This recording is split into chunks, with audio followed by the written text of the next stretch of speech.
River of Doubt, Chapter 7, Disarray and Tragedy.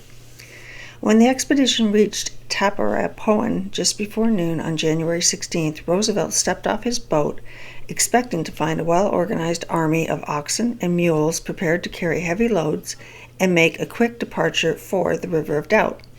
To his amazement and dismay, what awaited him in the little riverside village was not military precision, but utter chaos. Set into low scrub forest on the river's edge, Tapirapoan consisted of little more than a collection of small, mud-walled huts and a central square flanked by the offices of the Rondon Commission. It had been swathed in bunting, colorful flags from all the countries of North and South America, and even Chinese lanterns in celebration of Roosevelt's arrival. However, if Tapirapoan bore a festive outward appearance, Miller wrote, it acted merely as a mask to cover up the general confusion that even a casual inspection could not fail to disclose. Among a scattering of wagons, carts, and telegraph line trucks, a variety of animals from oxen to mules to milch cows and beef cattle wandered, Roosevelt wrote, almost at will. Rondon had arranged ahead of time for 110 mules and 70 pack oxen to be on hand for the expedition's overland journey.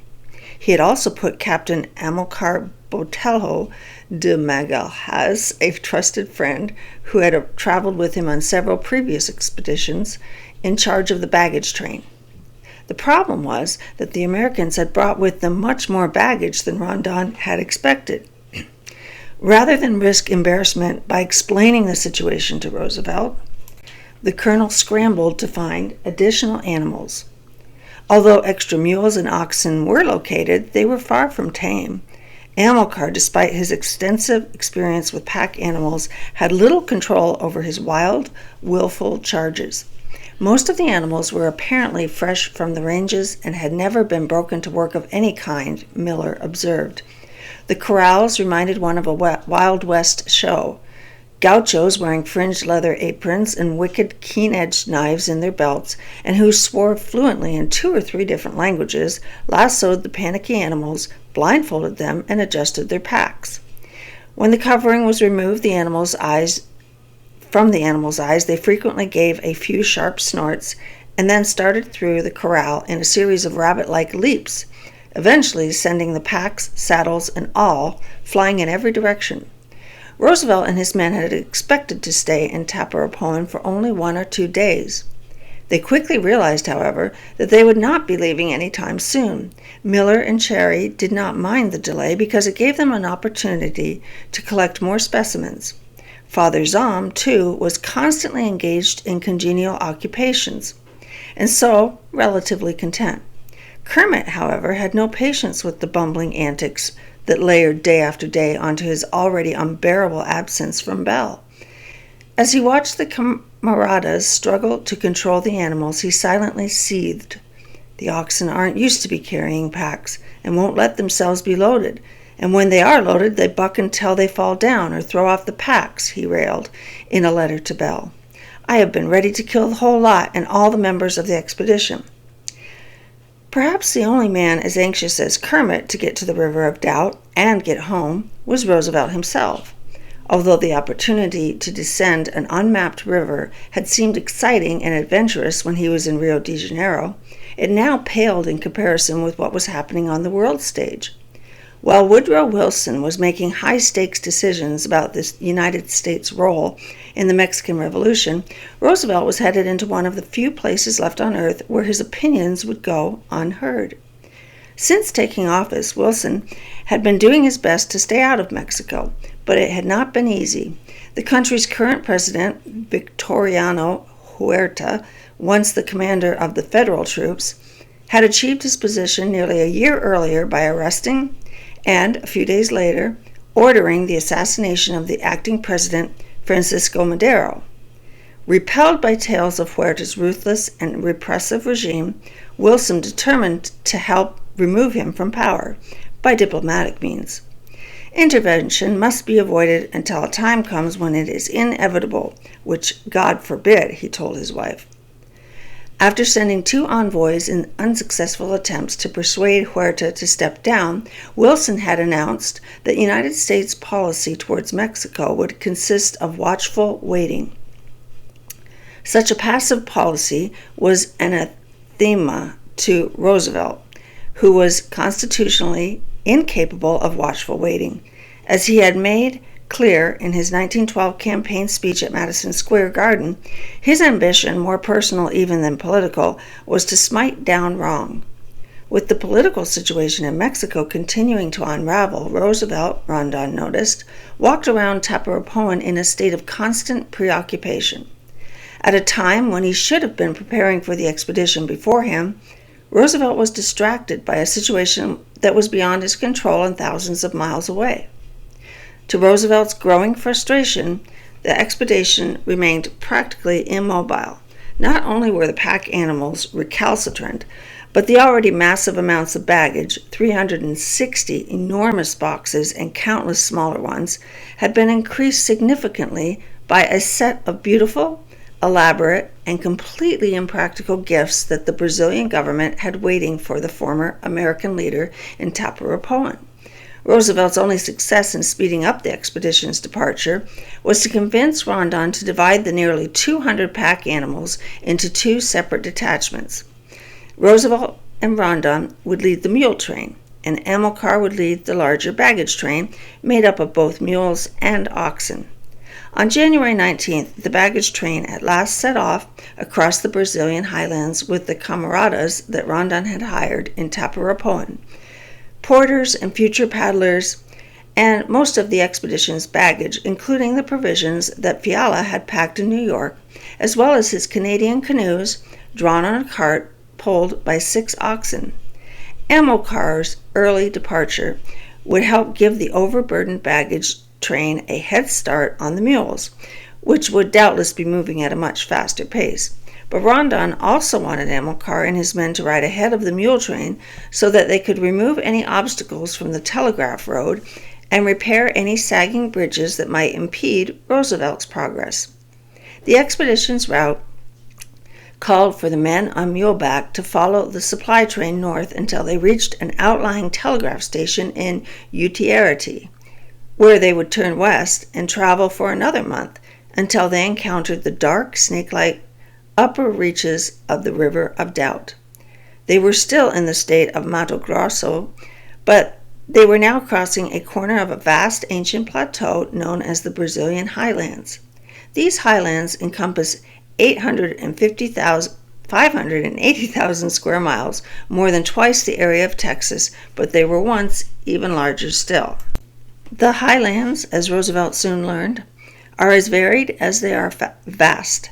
On the first day out of Tapirapoan, the expedition passed through an open pasture land that was dotted with widely spaced trees.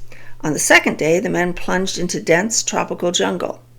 Away from the broad beaten route, every step of a man's progress represented slashing a trail with the machete through the tangle of bushes, low trees, thorny scrub, and interlaced creepers, Roosevelt wrote.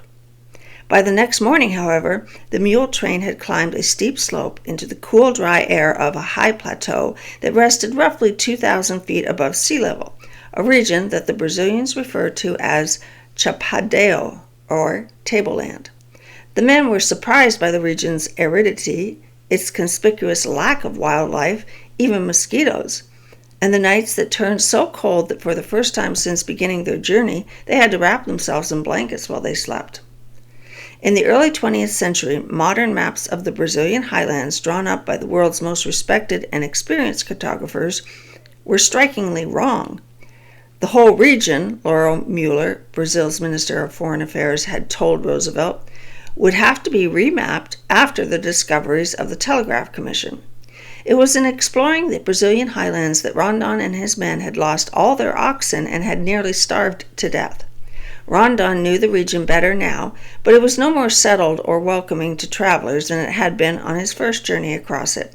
In fact, his knowledge of the highlands only served to underscore for Rondon how difficult and dangerous their journey to the River of Doubt would be. Within days of leaving Tapirapoan, Roosevelt and the rest of his men could for the first time clearly see signs of the hardships that lay ahead of them. Although they were still hundreds of miles away from the River of Doubt, the fabric of their expedition was beginning to unravel. The men were already obliged to get by with much simpler and less frequent meals. Until Tapirapoan, our food was abundant, very good, and quite varied, the expedition's Brazilian doctor wrote. Nevertheless, due to the conditions of the backland, we presently had to change the eating habits we had heretofore adopted. Despite the great interest Colonel Rondon had placed on providing our guests with the same privileges granted to them up to that time, meals usually consisted of fresh meat from one of the oxen, black beans, rice, biscuits, and coffee, but in an effort to save provisions as well as time, Rondon had ordered that their midday meal be omitted completely. Breakfast was served any time between 6 and 8 a.m., but then the men did not eat again until 8 p.m. at the earliest, and on some nights not until 11. But the men, sometimes 17-hour stretch between the two meals, was difficult. Even Cherry, the consummate experienced explorer, complained in his diary one night after a long ride without anything to eat until 10 p.m. that they were all nearly famished. More troubling than their own growing hunger was the visibly deteriorating condition of their mules and oxen. The open sandy stretch of the Brazilian highlands was extremely inhospitable for the pack animals. It was rare that we saw here a tree more than 15 or 20 feet high, Father Zahn recalled, and certain areas were as treeless as the desert lands of New Mexico or Arizona. During our first day in this arid land, we did not find a drop of water for a stretch of 20 miles.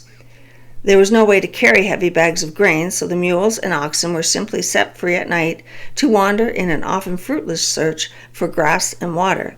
Then, as the rainy season downpours began in earnest, the dry dirt trail on which they were traveling turned to mud, forming a slick hazard for the animals.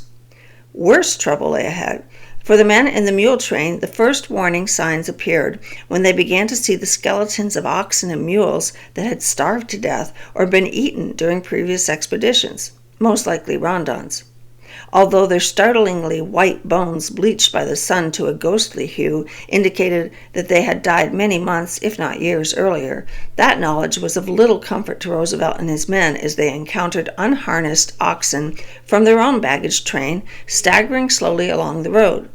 Having grown too weak from hunger and hard use to keep up with the rest of the train, the unfortunate beasts had simply been released and left to die.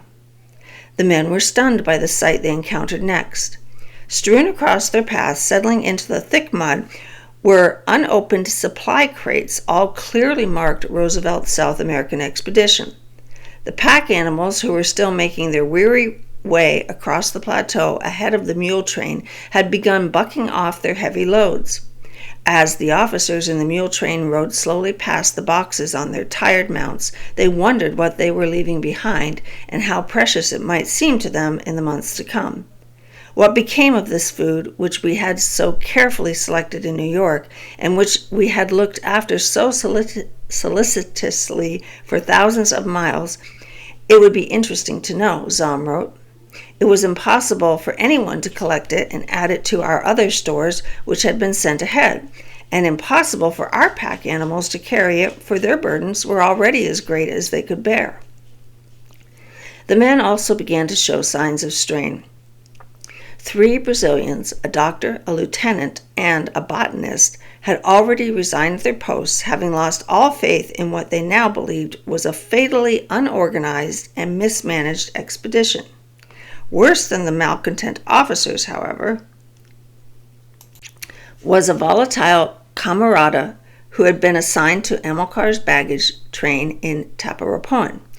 Julio de Lima, a full-blooded Portuguese from Bahia, had already given his captain a good reason to worry. Just a few weeks into the overland journey, he viciously attacked another camarada with a knife and was prevented from injuring or even killing him only because Amilcar and one of his lieutenants, Vieira de Mello, stepped in and wrenched the weapon from his hand.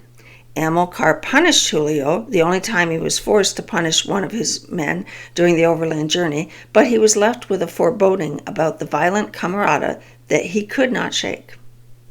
Drawn together by their ordeal, the men of the expedition quickly grew to know one another well.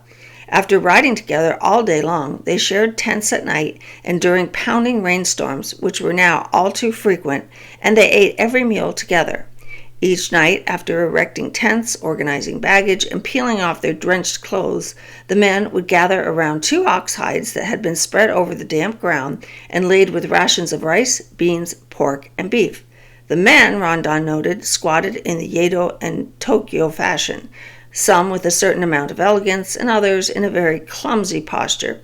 But they honored our table with that joviality which can only be prepared by the exercise of long marches in the open, breathing the fresh and oxygenated air of the virgin forests and drinking from the running waters of the rivers. It was during these dinners and afterward, as they sat under the bright southern stars, that the Brazilians and Americans began to forge the mutual respect and friendship that often develops between men who camp together for long periods of time in rough conditions, even men who do not share a common language. They relied on expressions, gestures, and an international amalgam of tongues that, in Roosevelt's words, consisted of English, Portuguese, bad French, and broken German. Their conversation often centered on the river toward which they were riding, its length, its character, where it would take them, and when they would reach its end. But the river of doubt still seemed impossibly far away, and their past lives were ever present in vivid and often disturbing memories. It was not long before the men began to tell stories from their former expeditions into the wilderness, whether South American, North American, African, or Arctic. Although Roosevelt was widely considered the best raconteur, the competition from this group of well-traveled, adventurous, and courageous men was impressive. Rondon enthralled his audience with memories of long expeditions through uncharted land. Roosevelt and his son shared stories from their year-long hunting safari in Africa, during which they had earned the nicknames Bwana Mkubwa, or Great Master, and Bwana Mardadi, Dandy Master. And Miller, Roosevelt recalled, told of the stone gods and altars and temples he had seen in the great Colombian forests, monuments of strange civilizations which flourished and died out ages ago, and of which all memory has vanished. Cherry, who had had perhaps a wider range of experiences than any man present, remained relatively silent until one night when the conversation turned to cavalry battles. Despite himself, the taciturn naturalist nodded somberly when someone mentioned the powerful psychological effect of a shining, razor-sharp lance. Their curiosity aroused by Cherry's obvious first-hand knowledge of the subject, the men would not leave him alone until he told his story. It was while he was fighting with the Venezuelan insurgents in an unsuccessful uprising against the tyranny of Castro, Roosevelt wrote of Cherry's involvement in the effort to topple Venezuelan tyrant Cipriano Castro. He was on foot with 5 Venezuelans, all cool men with good shots. In an open plain, they were charged by 20 of Castro's lancers, who galloped out from behind cover 200 or 300 yards off. It was a war in which neither side gave quarter and in which the wounded and the prisoners were butchered. Cherry knew that it meant death for him and his companions if the charge came home, and the sight of the horsemen running in at full speed with their long lances in rest and the blades glittering left an indelible impression on his mind. But he and his companions shot deliberately and accurately. 10 of the lancers were killed, the nearest falling within 50 yards, and the other rode off in headlong haste. A cool man with a rifle, if he has mastered his weapon, need fear no foe. Few tales of exploration or even warfare, however, could compete with Anthony Fiala's memories of spending 2 years trapped in the frozen north. The supply ship that was supposed to relieve the expedition never appeared, and if it had not been for seal blubber, an unlucky polar bear, and the frozen caches of food left behind by earlier expeditions, he and his men would have starved. As they listened to Fiala's stories of disaster and near death in the polar north, Roosevelt and the other officers could not have helped but reflect on the fact that the commander of that expedition was the quartermaster of theirs. Fiala was not leading them into the Amazon, but he had chosen and packed everything that they would rely on to keep themselves alive during the months to come. On January 25th, some good news arrived for Roosevelt and his men in the almost surreal form of 3 huge all-terrain trucks. The auto vans, as Zom called them, rattled into camp that night on their way to the Utiarity telegraph station, the expedition's next stop, and the point at which it would turn west and head directly towards the River of Doubt. The trucks, which belonged to the Rondon Commission, each carried 2 tons of freight and had been outfitted with wide slatted belts that wrapped around the wheels on each side like tank treads, forming what Miller referred to as an endless trail through the thick mud. This invention, which anticipated the use of the first military tank 2 years later during World War I, amazed and elated the explorers. It was a strange sight to see them racing across the uninhabited Chapadao at a speed of 30 miles an hour, Miller wrote. Surely this was exploring deluxe. No member of the expedition appreciated deluxe travel more than Father Zom. The next morning he secured 2 seats on one of the trucks for him and the Swiss handyman Jacob Sigg, whom he had long since appropriated as his personal assistant. Cherry and Miller also decided to ride in one of the trucks so that they would have a chance to do some collecting before the rest of the expedition caught up with them. Father Zom, however, was unhappy with his ride in the auto van. According to Rondon, the priest was deeply offended that he had had to ride beside the driver, a black man, which he never forgave. While in Bahia, Father Zom had been impressed with the successful mingling of the races. Truth to tell, he wrote, there is not a little to say in favor of the fusion of the European and African races in Brazil, for some of the most distinguished men the country has produced have had a strain of Negro blood in their veins. However, whatever his intellectual and theoretical opinions about racial integration, he clearly believed that the United States was not ready to take such a drastic step, and neither was he. In Brazil, Zom wrote, whites, Indians, and Negroes associate together in a way which would be quite impossible with us, and which an old Virginian planter would condemn as an abomination unutterable. Father Zom, on the other hand, had no problem voicing his complaints about the ignorant and careless black man who, as a favor to Rondon, had driven him to Utiarity. And he thereafter, Rondon wrote, referred to that truck ride as a measure of how much he had suffered during the expedition. It would have been difficult for Father Zom to find a better or faster way to alienate Rondon than to make a racist comment about one of his men. Not only was Rondon proud of his soldiers, but he was a humanist and a champion of minority rights.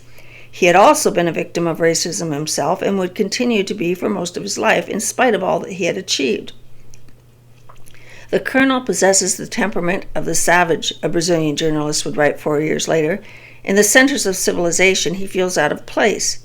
He is a lost cause because he has a high percentage of Indian blood mixed with the worst habits the centers of civilization have to offer. Father Zom was also openly scornful of Rondon's philosophical beliefs and the deferential treatment he accorded Brazil's indigenous peoples. In the introduction to his book, Evolution and Dogma, Zom had made it clear that he considered positivism to be dangerous and subversive.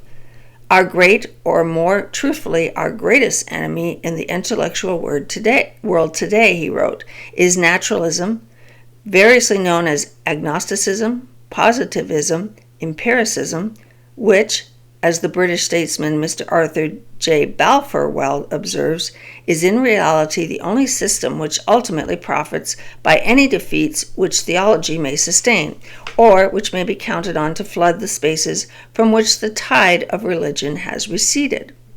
The priest made a point of baptizing both Brazilian settlers and Indians at several stops along the way on both their river journey up the Paraguay and Sepatuba rivers and their mule ride through the highlands. While he bristled at the implication that Zom was saving savage souls, Rondon never tried to stop him. Although the Indian service would not catechize respecting the spiritual freedom and the way of life of the Indians under its protection, he wrote, it would not prevent others from trying to convert them to their beliefs provided that they didn't force them. Compounding the growing frictions caused by harsh terrain, meager rations, and personality clashes was the ever-present risk of accident and illness. In early January, when the men had reached São Luís de Caceres, a small town on the Paraguay River, Rondon had learned that 4 of the soldiers that he had posted there were now dead. 3 had drowned while trying to ascend the Gai Parana, a 500-mile-long river in western Mato Grosso, and another man, Captain Cardoso, had succumbed to beriberi, a disease brought on by a thiamine deficiency along the same route that Roosevelt's expedition was traveling. A few weeks later, in Tapirapon, illness had cost Roosevelt the assistance of his right-hand man, Frank Harper. As Roosevelt's personal representative during the planning and equipping of the expedition, Harper had worked to protect the ex-president's interests and was the only member of the expedition other than Zom and Fiala with knowledge about the specific content of the crates and boxes that the baggage train was now laboring to deliver to the River of Doubt. Harper had contracted malaria early in the journey and had been miserable ever since. He was not the only man on the expedition to suffer from the mosquito-borne infection, but he had gotten a vivid preview of the miseries that awaited him on the River of Doubt, and he wanted out. On January 18th, 3 days before the other man left on their overland journey, Harper announced that he had had enough and had decided to return home. Beyond the additional logistical burdens it imposed on Roosevelt, Harper's departure pointed up the acute vulnerability in medical terms that the expedition could expect to face for the duration of their journey. For, despite the gravity of his illness, Harper had nevertheless had the option of returning with relative speed and safety to well-equipped medical facilities and ultimately the comfort of his own home. Once embarked upon their overland journey, however, Roosevelt and his men no longer had that safety net, and even otherwise minor illnesses required in the wilderness or on the river itself could have fatal consequences. The expedition did have a doctor, a tough, serious, and highly competent man named Jose Cajazera, whom Rondon had hired in Corumba, but, as Roosevelt knew, Dr. Cajazera was only a thin line of defense against the dangers of the Amazon. A good doctor is an absolute necessity on an exploring expedition in such a country as that we were in, under penalty of a frightful mortality amongst the members, Roosevelt wrote. The necessary risks and hazards are so great, the chances of disaster so large, that there is no warrant for increasing them by the failure to take all feasible precautions.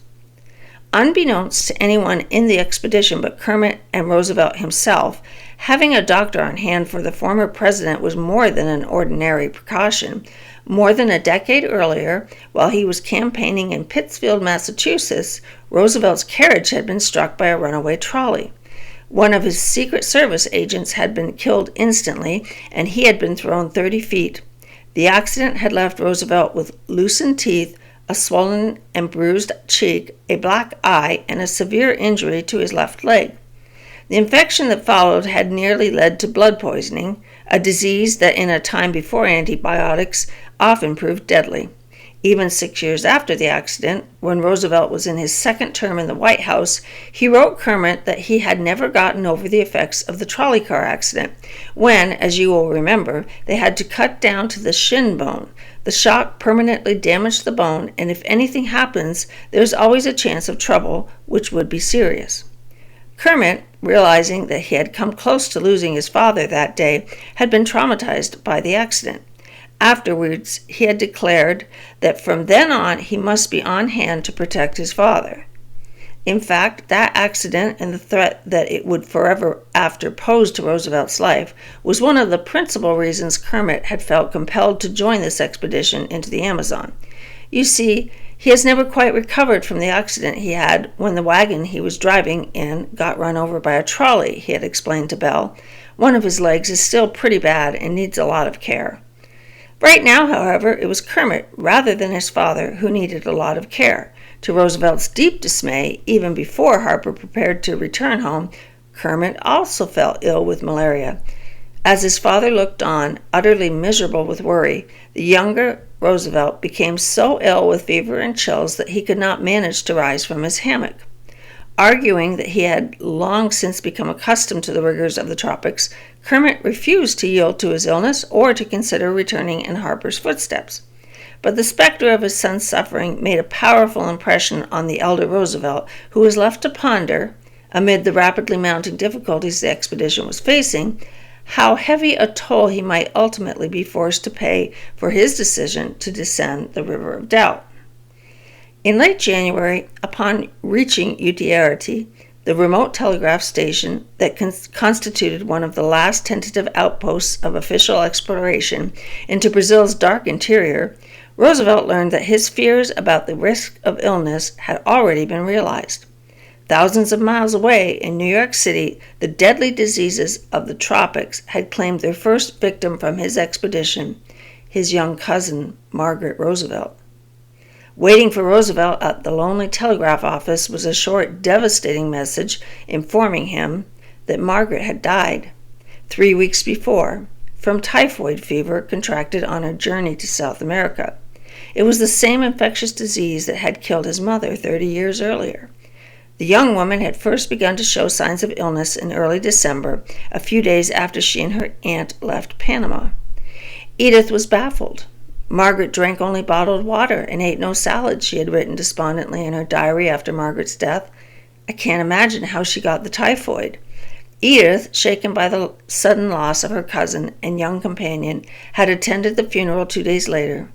Poor Henry Hunt there, she had written that night. She felt pity for the man who had fallen in love with Margaret on the Van Dyke and had lost her before he had even had a chance to win her.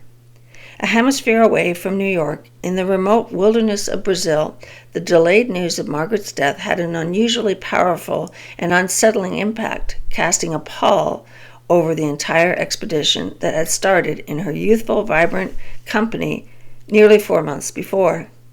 Having looked forward to their arrival in Utiarity as one of their last contacts with civilization and a reason for festivities, Roosevelt's men found even that small pleasure stolen from them and quickly forgot any thought of celebration.